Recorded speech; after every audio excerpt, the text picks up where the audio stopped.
బాపట్ల జిల్లా చీరాలలో TDP MP అభ్యర్థి Tenneti Krishnaprasad, MLA అభ్యర్థి కొండయ్య మీడియా సమావేశం నిర్వహించారు. వైసీపీ పాలనలో రాష్ట్రాన్ని అప్పుల ఊబిలోకి నెట్టివేశారని టీడీపీ ఎంపీ అభ్యర్థి కృష్ణప్రసాద్ మండిపడ్డారు. ప్రతి ఏడాది జాబ్ క్యాలెండర్ విడుదల చేస్తామని మాయమాటలు చెప్పి అధికారంలోకి వచ్చిన జగన్ మాట తప్పారని అన్నారు.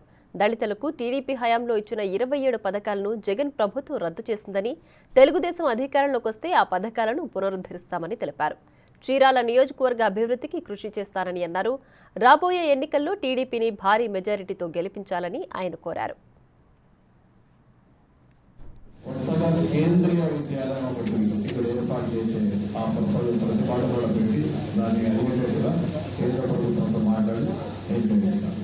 అదేవిధంగా అన్నింటికంటే ముఖ్యం,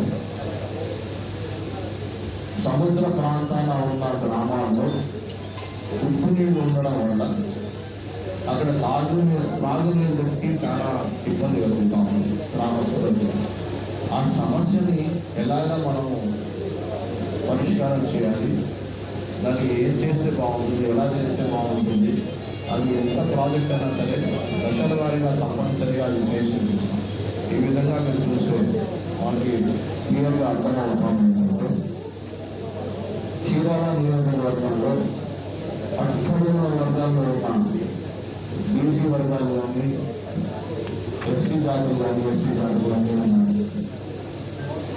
వాళ్ళకి తక్షణమే మంచి స్కీమ్స్ చేసి మంచి ఉపాధి అవకాశాలు అందించి వాళ్ళకి స్కిల్ డెవలప్మెంట్ గురించి బ్యాంకు లోన్లు స్కీమ్లు అటువంటివి కూడా కొత్తగా ఇన్నోవేటివ్గా ఏర్పాటు చేసి ఇక్కడున్న అందరికీ మంచి అవకాశాలు వాళ్ళు కూడా జీవితంలో కొత్త అడుగులు వేసి జీవితంలో వాళ్ళు కూడా ముందుకు వచ్చి వాళ్ళ జీవితాన్ని చక్కబెట్టుకుని, అదేవిధంగా భావి తరాలని బ్రహ్మాండంగా వాళ్ళు చేస్తూ మంచి కాన్వెంట్ స్కూల్ పంపించి వాళ్ళు కూడా ఇంజనీర్లు అయ్యి అమెరికాకు వెళ్ళి అక్కడ ఎడ్యుకేషన్ చేసి వాళ్ళు కూడా మంచి పక్కా ఇల్లు ప్రతి ఒక్కరికి ఒక